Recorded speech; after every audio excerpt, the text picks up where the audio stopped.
2022, 22-year-old Mahsa Amini was killed by the Iranian morality police under suspicion of wearing an inappropriate hijab. All it took was one look for them to take her life away like it was nothing. After hearing about this case and the revolution that it caused, as a fellow woman, I wondered how I would feel like in a situation like this. So I had constructed a poem not only in honor of her, but also to express my own feelings of experiencing the tyranny against women that occurs not only in Iran, but also in our world today. So without further ado, I present to you Sister Cries.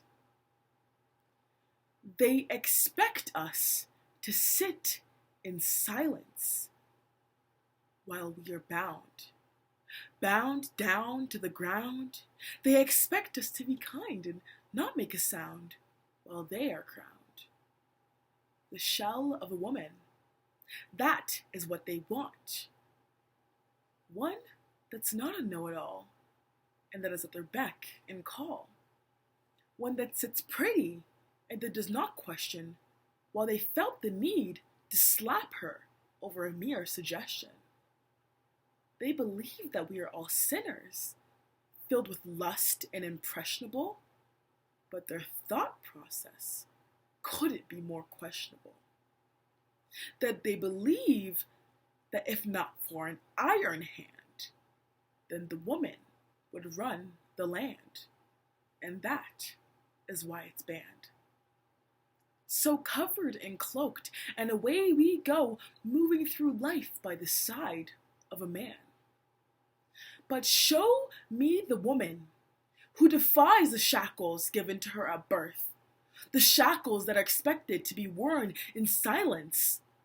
Submissive, obedient, that is what they want her to be.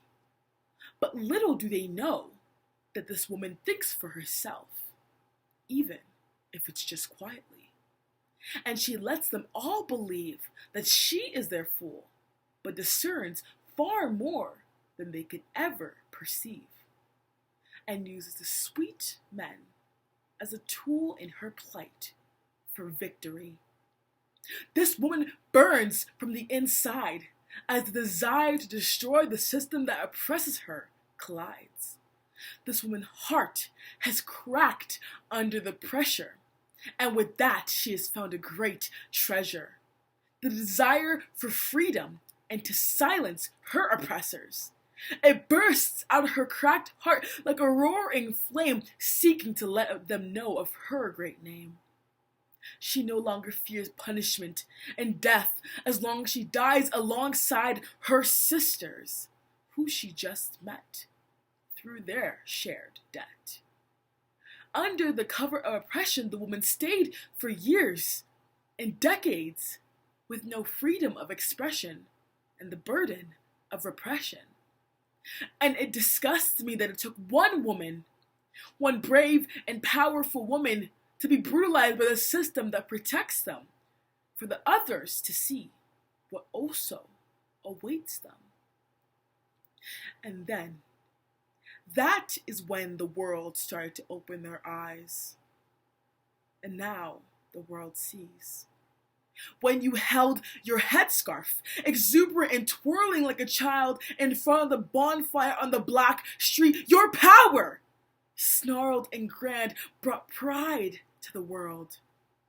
Your ancestors bellowing with joy as you ignited the fan flames they tended to for centuries. And you accomplished what they could not. And for the shackles bestowed onto you during your first breath be shattered before your last breath. And even from worlds away, we can hear you roar.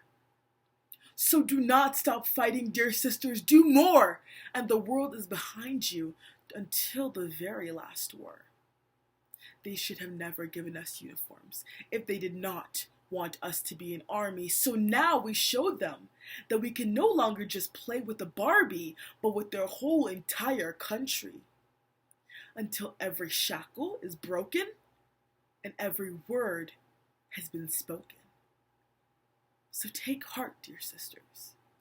Your cries have been heard, and they will not be deterred.